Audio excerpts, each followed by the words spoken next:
welcome back. We're here for another video. One day I'll do a non-cringy intro. Anyway, beside the point. So today I was wanting to talk about the relationship between self-harm, negative self-image, and like very explicit body punishment.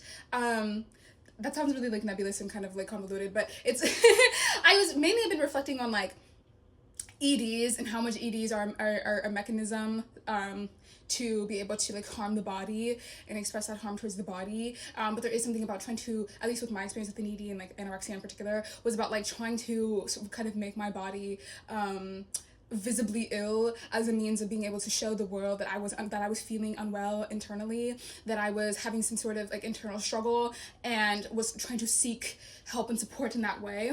And how that also kind of like how interacted with like other forms of self-harm.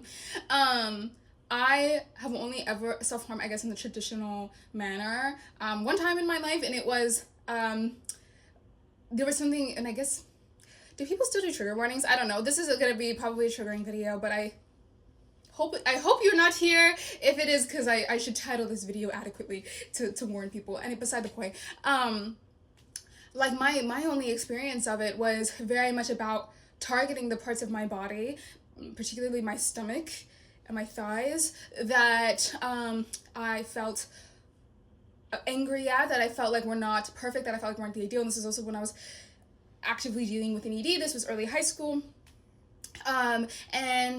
And was like, I didn't like these parts of my body and how they looked, so there was something about I need to kind of make the destruction, the punishment of these parts of my body very explicit, as a means of almost trying to both punish my body. That was very, very explicit for me. Like, I would journal a lot, I would write these letters to myself, and was very like angry and had a lot of anger, because this was me like post weight loss, and I kept thinking like my life would have been so much different if I was never fat, if I was never overweight, if I was able to be like my pretty beautiful skinny friends that I had, you know, my whole life up until that point. And so I had so much anger, and now being, I guess, on the other end of weight loss at that time, I just thought like my life is better now, and I have access and care and validation, and like people desire me in a way that they didn't before, even though none of that was really true. Like I, you know, obviously developed an ED, and then I had to be removed from my school, and I wasn't socializing with anyone. I had no friends. And so, you know, this kind of idea that this was like somehow leading to like a better social prospects for me doesn't really make any sense. But I think even the idea that if I have to be locked at home suffering, I'd rather, you know, if being skinny means I'm locked at home suffering, then it's still worth it. It's still worth it just to know that I don't have to like engage in this, you know, unruly, burgeoning body that's so unsightly and is gonna make people dislike me and whatever. Like, that was just like complete like hell and like torturous to me. And so a lot of like the self-harm was rooted in like expressing that frustration and that anger at my body, but then also a lot of it was like, you know, making my body, I wouldn't say actually with like self-harm in the traditional sense, but more so with like anorexia. But there also was an element there definitely of like trying to kind of make myself like visibly unwell, and like be able to like invoke sympathy from people, and invoke like this, you know, trying to like baby bird myself, wounded bird myself, like, you know, aren't I so fragile and weak, and isn't this also sad, you know, can you just feel bad for me and want better for me? Like, it was so explicit. And I think there's a bit of a taboo of talking about the ways in which people engage with certain like self-destructive tendencies as a means of like receiving love and care, or like doing it for attention, quote unquote. I think people like see that as a way of invalidating those things, invalidating self-harm, mental health disorders, anorexia, etc., whatever. I think people look at it as like, you're saying that these things are not real or whatever, or that your intentions somehow in being mentally unwell are impure. And which to me is like, if somebody is hurting their body because they feel like they need attention, then that's someone who needs attention. It doesn't really matter to me. There's not a hierarchy in my mind of like what is more valuable or valid, credible form motivation to have when engaging in self-destructive habits. That doesn't make any sense to me. So I just want to say that off the top here, which I guess is really going to be the core of what I wanted to talk about, is like, and kind of engaging in this form of like trying to render your body to a state where it is so like visibly distressed, and trying to like invoke that sympathy out of people. And I've said before that for women, in this world, we give men ambition and we give women bodies. We give men voices and we give women bodies. That men are able to verbally express when they're in distress. Men are able to feel more comfortable pursuing even like means of getting better and whatnot. But because we so often don't believe the speech of women, don't believe the things that women say about themselves, and the way that the experiences that they have of being mistreated, especially because we flatten it. And at the time, when I experienced anorexia, when I experienced self-harm, I was like maybe 14, 15 years old. And a lot of it had to do with feeling unwanted, feeling unaccepted, feeling big and weird and scary and mean and unattractive compared to my friends, feeling like I wasn't picked, feeling like there was something wrong with me. And it was a very, someone can look at it and just say, you were just a teenager. This is puberty. These are hormones. This is high school. Like, this is completely standard and like nothing at all to raise any sort of, not that there's not to raise an alarm about, like, there's nothing novel or interesting going on here. Like, you are one girl on a conveyor belt of girls who are in so much distress because they're 13, because they're 14, 15, 16, It would have been so easy to flatten my experience, and people did flatten my experience because that's what we do to girls. We don't really care when they're in a lot of distress, right? Which is why, how do you get people to care? You make your body flirt with death. That's what you do. And it was my thought process. There's been a lot of other girl and women's thought process surrounding, partially why engaging in certain self-destructive tendencies felt alleviating.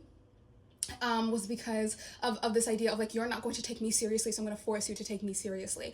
And it's just so wild that like women are really only given that space to be able to demand that sort of respect from the world, yet we're so quick to invalidate it. We're so quick to say that it's like, it's not useful or it's not respectable, which is like, what's the implication there? Like, what do you want women to do, because if the speech isn't working and rendering your body into a really unsightly state is like just going to get you more and get you invalidated more, then like, what do you do when you're in a lot of distress? And I wrote an essay about this a little while ago, and how at some point in my healing journey I had to like get okay with the idea that I was just going to have to seek support and care and validation in other ways, and just have to be okay with the understanding that there are some people who are never going to know that they hurt me, and there are some people who are never going to feel bad for me, and that I can't orient my life around trying to like earn those people's like pity or make them forgive me or ask for my forgiveness or whatever.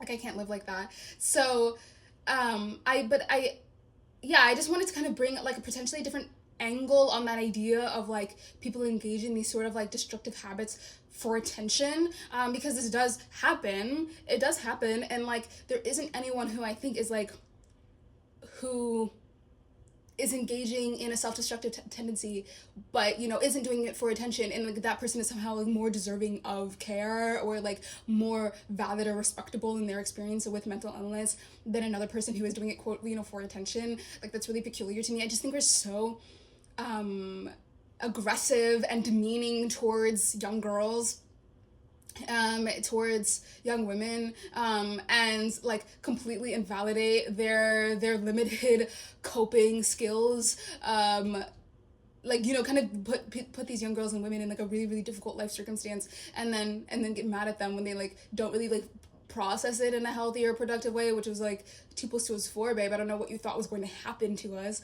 But yeah, I think especially as certain like negative experiences become more common, then we're like, people get bullied, or people experience assault or aggression, or especially in high school, where you're kind of like starting to date and flourish and be an independent person, and you're partying and you're drunk, you're putting yourself in more vulnerable circumstances, trying to experience more of the world, and of course like more negative experiences are going to be happening to you.